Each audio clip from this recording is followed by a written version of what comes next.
कृष्णा, अब पूरी दुनिया को इंतजार है कि क्या है कश्मीर का सच। And now the stage is all yours. बताओ हमें कि तुमने कश्मीर में क्या देखा। आजादी, आजादी,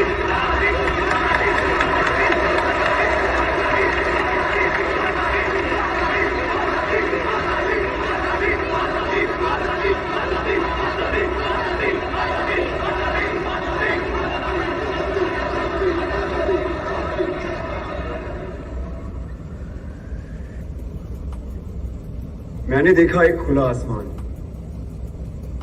उस आसमान के नीचे हिमालय के खूबसूरत पर्वतों से घिरी एक जन्नत है, और उस जन्नत में एक ऋषि आते हैं और वहां के एक पर्वत पर बैठकर सालों तपस्या करते हैं।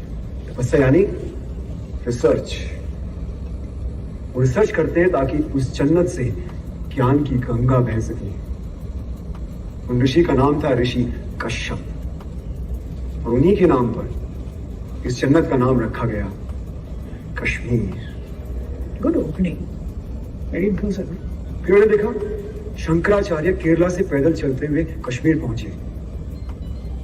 केरला से कश्मीर जी, उनके पास कोई पुष्पक विमान नहीं था, सो ही लिटरली वॉक्ड।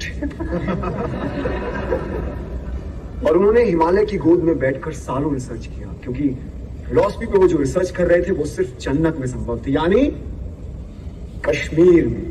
जैसे हमारे यहां से best researchers, scientist, students higher education के लिए फॉरेन जाते हैं, उसी तरीके से भारत के कोने कोने से best of the minds Kashmir पहुंचे और अपने अपने स्पेशलाइजेशंस के पंडित बन गए। पंडित लाइक का पीएचडी। मैंने देखा अभिनव गुप्त और उत्पल देव फिलॉसफी पर रिसर्च कर रहे हैं, लोगाक्षी एस्ट्रोनॉमी पर। He was the first astronomer in the world. Charak और वाग्भट आयुर्वेद पर, Sushruta medical science, Panini grammar, Vateshwar trigonometry, स्वीय hydraulic engineering, Chand Bhatt law, Kalidas और Rudrata Sanskrit literature, Bhama aesthetics, Sharangdev musicology, Vasugupta और Somananda Advaita, Kalhana history, Vishnu Sharma moral science, Panchatantra उन्होंने लिखा। मैंने देखा राजा ललितादित्य के शौर्य और पराक्रम को, मैंने सुना ललेश्वरी के वाक को। ये जो फिल्में, टीवी, थिएटर, वेब सीरीज, यानी जो कुछ भी हम नेटफ्लिक्स पे देखते हैं, ड्रामा, इस ड्रामा की साइंस यानी नाट्य शास्त्र, जिसे 5वां वेद भी कहा गया है, उसे भरत मुनि ने कश्मीर में ही लिखा। मैंने देखा धीरे धीरे इन हजारों लाखों पंडितों ने कश्मीर को असली जन्नत बना दिया। Kashmir became the seal of quality। इसीलिए ग्रीक्स ने कहा था Kashmir is the cradle of civilisation. Kashmir first millennial की सिलिकॉन वैली थी। ये सब mythology, it's all a lie. Bingo. Don't worry, I think this is all a buildup. ये झूठ है, और मुझे भी लगता है, क्योंकि हमें तो किसी स्कूल में, कॉलेज में या फिर मेन स्ट्रीम हिस्ट्री की बुक में सब नहीं पढ़ाया गया। क्यों मैम? ये झूठ है ना, अभी तो नहीं पढ़ाया होगा। लेकिन अगर ये झूठ है तो फिर बुद्धिस्ट कश्मीर क्यों है? नागसेन और रवि गुप्त क्यों है? वो इसलिए आए क्योंकि Kashmir was the centre of knowledge. ये इन्फो वॉर, नॉलेज का वॉर आज का नहीं है, सदियों से चला आ रहा है। अगर ये झूठ होता तो 1300 में इस्लामिक टायरेंट्स कभी भी कश्मीर में इन्वेड नहीं करते।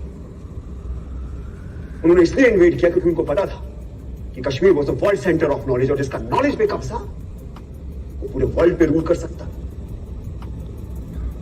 लेकिन एक प्रॉब्लम था, अब जमीन पे कब्जा कर सकते हो, लेकिन ऐसे इवॉल्व पंडितों के, आई मीन स्कॉलर्स के फ्री माइंड पे कैसे कब्जा करोगे? तो फिर शुरू हुआ एक नया सिलसिला। तलवारों और बंदूकों के जोर पर इन पंडितों को कन्वर्ट करने के लिए भेजे गए इन टायरेंट्स के सोल्जर्स, जो उन्हें जबरदस्ती कन्वर्ट करने लगे, और जो नहीं मानता था उन्हें पैर के तले रौंद दिया जाता था। और ये लोग वो थे जो खुद परसिक्यूट होकर कश्मीर आए थे और कश्मीरियों ने इन्हें पनाह दी थी। What kind of rubbish is this? ये रबिश नहीं, बल्कि एग्जैक्ट डिस्क्रिप्शन है शमसुद्दीन मोहम्मद इराकी की बायोग्राफी तोहफतुल अहबाब में। जानते हो इराकी कौन था? हाँ? इंडिया की टॉप मोस्ट यूनिवर्सिटी में पढ़ रहे हो लेकिन इराकी के बारे में नहीं पता। कैसे पता होगा? किसी ने पढ़ा है? हम सब हिटलर के बारे में जरूर जानते हैं। इराकी हिटलर से कई हजार गुना भूखा एक इस्लामिक टायरेंट था जिसका मकसद था सिर्फ और सिर्फ काफिरों के मंदिरों और बुतों को नष्ट करना, उनके ट्रेडिशन रिचुअल्स को नष्ट नाबूद कर देना, पंडितों की इनोवेशंस को खत्म कर देना। मुझे अभी किसी ने बोला नाजीज हर रोज 1000 जूस को मारते, तो मैंने तो नहीं सुना कभी कश्मीर में ऐसा कुछ हुआ हो। तो अब सुनो, इराकी और उसके पीएम मूसा रैना के कहने पर हर रोज 1500 से लेकर 2000 काफिरों को पकड़ कर लाया जाता, उनके जनेऊ काटे जाते, उनसे कलमा पढ़वाया जाता, उनका खतना यानी सर्कमस्टेशन कराया जाता और उनके मुंह में जबरदस्ती बीफ डाला जाता। और ये काम करते थे उनके सैनिक, जिन्हें हम सूफी और दरवेश के नाम से जानते हैं। हिटलर ने कॉन्सेंट्रेशन कैंप्स का इस्तेमाल किया और इराकी ने कहरान और जबरान का, यानी फोर्स एंड कंपल्शन। इसका डिस्क्रिप्शन किसने किया? खुद इराकी के बेटे ने। And if you want the original manuscript, it is available in Research and Publication Department of Jammu and Kashmir State under extraction number 551. Must read.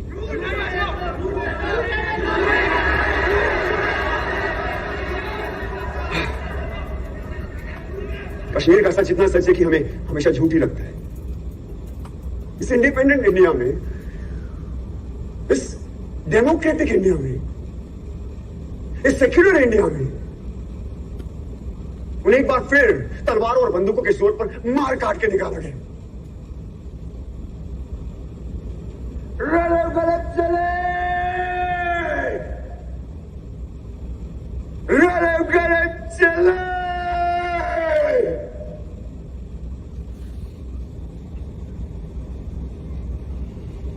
इसका मतलब जानते हो क्या होता है? रली मतलब कन्वर्ट, सलीम मतलब रन, करे मतलब डाई। अपना धर्म बदलो, भागो क्या मर जाओ। ये उनका 7th एक्सोडस था और इस बार मामूली एक्सोडस नहीं था, इस बार था जेनोसाइड। और कहानी यही खत्म नहीं हुई। उन लोगों का एक बार फिर जेनोसाइड हुआ, जो ना इराकी ने किया, ना टेररिस्ट ने किया और ना स्टेट ने। जो किया हमने और आपने, मैं आप सब ने, जब हमने उन्हें अपने दिल और दिमाग दोनों से निकाल दिया। और ये था रियल जेनोसाइड। ये सब झूठ है। There was no real genocide. We don't want your fake propaganda. Listen Krishna, जो तुमने देखा वो बताओ, ज्ञान मत पेलो। जो हमने पढ़ा नहीं वो हिस्ट्री नहीं, जो हमने देखा नहीं वो हुआ नहीं, तो कश्मीर में जेनोसाइड हुआ ही नहीं। और कोई सच बोले तो ज्ञान मत पेलो। Now he'll prove his own hypothesis wrong. I don't bet on ordinary horses. जिस नॉलेज के लिए कश्मीर क्रेडल ऑफ सिविलाइजेशन कहलाता था, कभी हमने उसे नेशनल हेरिटेज की तरह समझा ही नहीं। और आज ये भारत का नॉलेज सेंटर एक्सटेंड होता जा रहा है, हमें उसकी खबर भी नहीं। से शेम शेम शेम। हमने मरने वालों को क्यों मार दिया? क्यों मरने वाले सिर्फ कश्मीरी थे, ना कि भारतीय? 1990 में सिर्फ कश्मीरी हिंदुओं को नहीं मारा गया, बल्कि तमाम मॉडरेट मुस्लिमों को भी मार दिया। यही नहीं, सिख, बुद्धिस्ट, क्रिश्चियन, डोगरा, गुज्जर, दलित, जिसने भी टेररिज्म के खिलाफ आवाज उठाई उन्हें मार दिया गया। यहां तक कि अरे यार कश्मीर की सोल तक को मार दिया गया। थिएटर, आर्ट, म्यूजिक, लिटरेचर सब बंद कर दिए गए। 1996 में सिनेमा हॉल खुला तो वहां गोलियां चला दी, पीपल डाइड। कितने टेम्पल्स को तोड़ा गया, उनको आग लगाई गई। क्या वो सिर्फ टेम्पल्स थे? क्या वो सिर्फ बुतों का घर थे? क्या वो भारत का फाइनेस्ट आर्किटेक्चर नहीं थे? क्या वो भारत के महान इतिहास का प्रतीक नहीं थे? क्या वो भारत का स्पिरिचुअल सेंटर नहीं थे? Indian architecture, Indian heritage centre, Indian spiritual centres को डिस्ट्रॉय कर देना क्या कल्चरल जेनोसाइड नहीं है? Stop this rhetoric. Talk facts or shut up. बोलने दो उससे, मैं सुनना चाहता हूं। मैं भी। बोलो कृष्णा।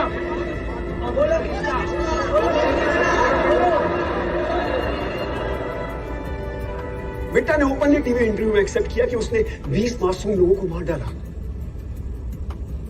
अरे जिसने दिन दहाड़े एयरफोर्स ऑफिसर्स को मार डाला उसे इंडिया के टॉप पोस्ट ऑफिस में इनवाइट किया जाता है। क्या ये एडमिनिस्ट्रेटिव जेनोसाइड नहीं है? आज जब ये फंक्शन खत्म होगा तो आप लोग कहां जाएंगे? आपके घर। और हमें हमारे घर जाने से किसका बाप नहीं रोक सकता। लेकिन क्या कश्मीरी पंडितों को वापस अपने घर कश्मीर जाने का मौका मिलेगा? Is this justice?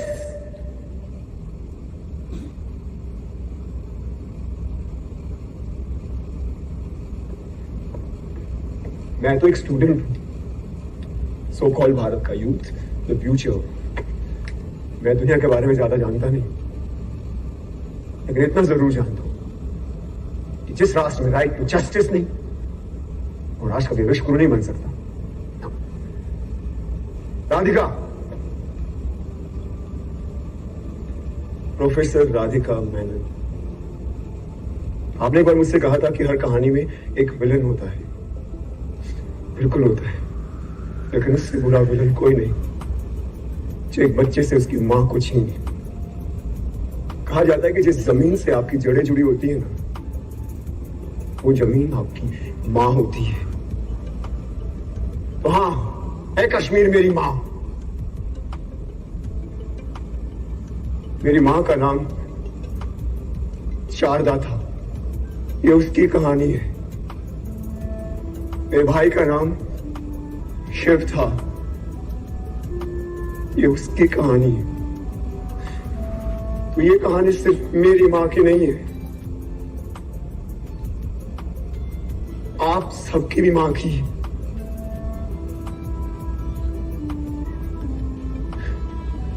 तो आइए हम वो देखते हैं जो मैंने आज से पहले कभी नहीं देखा। और आप खुद तय करें कि कौन है गुनहगार, किसे मिलनी चाहिए सजा। और अंत में अपने दिल पर हाथ रखकर तय करें कि आप कैसे करेंगे इसका प्रायश्चित, और क्या है आपका ह्यूमैनिज्म।